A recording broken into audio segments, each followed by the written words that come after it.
I was just gonna say, like, what do you think makes a good podcast, and what makes a podcast popular? Like, Joe Rogan got the most popular podcast of all time. Is it because he started earlier? Is it because he's Joe Rogan? Is it because of what?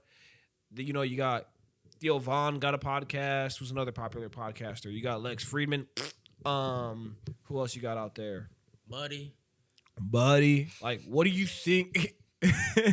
What do you think makes a good podcast? And like some people like make a podcast like Steve-O from Jackass, and I'm like, why does Steve-O have a podcast? You know what I mean? Like, no disrespect to Steve-O, but like I don't really want to hear anything the man's got to say. Right. Yeah.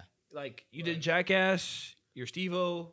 I'm happy for you. But you would even admit that you could see the target audience. I know, I understand why people would want Steve-O, but I just not. It's not my demographic. It's not. I'm not there with you. And I'm like Theo Vaughn's hit or miss for me. Like him as a person, he sounds like a cool guy, but like his comedy, I understand his comedy style, but his comedy style is hit or miss. Like I might hear a joke and I'm like, that was a lame one. Theo Vaughn makes me laugh. No, He's cool. No, he's made me laugh. Theo Vaughn's made me laugh, and he says funny shit. But I feel like he's like Kobe with it. Like he'll shoot a bunch of shots. You know what I mean? And like he'll get some misses, but like he's a funny guy. But sometimes like, he'll say something, and I'm like, that was just dumb. It doesn't take a lot to make me laugh. I'll laugh at some stupid shit. I laugh at dumb shit too. You know, It has to be funny. With Theo Vaughn, I feel like the angle he comes with is a funny angle. I like the angle he comes. He gives me like a derpy angle because there's angles. He remind me of Joe Dirt. type shit. Yeah. There's angles where at that point it's not even funny. Like like Tom Segura and all those guys. Like they're not funny. They're not funny. They're not funny. They're not funny. Or like the I forgot Buddy's name, but he's like the fat guy who drinks beer. Yeah. Always takes his shirt off. Yeah. Tom That's Segura's not funny. Best friend. That's like the male version of Amy Schumer. Yeah, exactly. Like stop. Those guys are not funny. They're not, I don't think I ever laughed at any. Theo Vaughn's several tiers ahead of those guys. Exactly. Not even no question. Yeah. And I like the angle he comes with his jokes. So even when it's a miss, it's like there's some like some symmetry in his What jokes. about Nelk podcast? I don't like a lot of the Nelk boys. Yeah, I mean I don't know enough. I said Nelk podcast. I don't know though, enough like, about the Nelk podcast. They just did a fucking podcast with Andrew Tate like 2 days ago. Buddy like came from wherever. They got clout. They're successful. They work hard. Their energy, like there's this one guy like Stanley, and like every time I see a clip of him, like even his own people don't be fucking with him. So I'm like, they're kind of squares. Like they're hypes. They're hypes. And they're like they're clip farmers and they're hypes. And like I'll post this and I don't care. Like I don't fuck with Nelk boys. I respect their game. I respect their game. But, I respect their success. I don't find their content that entertaining. Like if there's a Nelk Boys podcast, the only one I ever watched was Donald Trump, and it was because it was Donald Trump. Yeah, that was the only one I ever watched. They can have like someone I like Shaq on there. I'm like, it's the Nelk Boys and Shaq. Like, Yeah, I'm straight. I wouldn't watch the Nelk Boys even if it was like somebody that actually like. I only watched Trump because that was the first podcast Trump did. Yeah. And Exactly. I was like, damn, like he's doing it with the Nelk Boys Yeah. out of everybody. Yeah. I think for them they just have like their certain like gimmick and like They got a vibe that I'm not picking up. yeah they got like a little gimmick and like they know exactly what to do for a person to like be like yeah like I'm clicking that shit and I'm gonna watch this shit you know. Yeah. There's a huge Just audience for that. Of course, yeah. You know what I mean? Like I'm allowed to dislike someone's podcast. I'm allowed to have an opinion. And Yeah, the energy the Nelk Boys come with.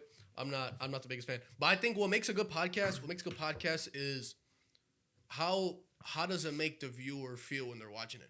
And when the viewer is watching a podcast, think about what it takes to put on a podcast. Like you're talking like an hour-long thing, an hour and a half long thing.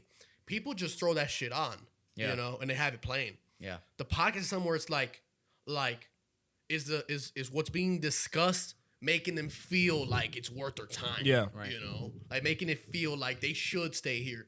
You know, and I think the best way to do that is by making it feel like including them in the conversation. Right. Not like directly, but like indirect, like topics that they would give a fuck about. Right. And like make it entertaining, make it funny, and like even have like some real talk. Because some of the podcasts that I've seen, like it's not even on no funny shit. It's like they're talking about something serious, Yeah. or they're talking about something that happened, or they're talking about like shit that might be taken off the air. Yeah. You know what I mean? Yeah. So Yeah. I like shit like that, or like Joe Rogan's synonymous with this, like conspiracy theories. Oh yeah. Joe Rogan's Michael Jordan of podcasts. Yeah, he's Michael Jordan. No, he's like fucking Bill Russell podcast. He's like Bill Russell. Yeah.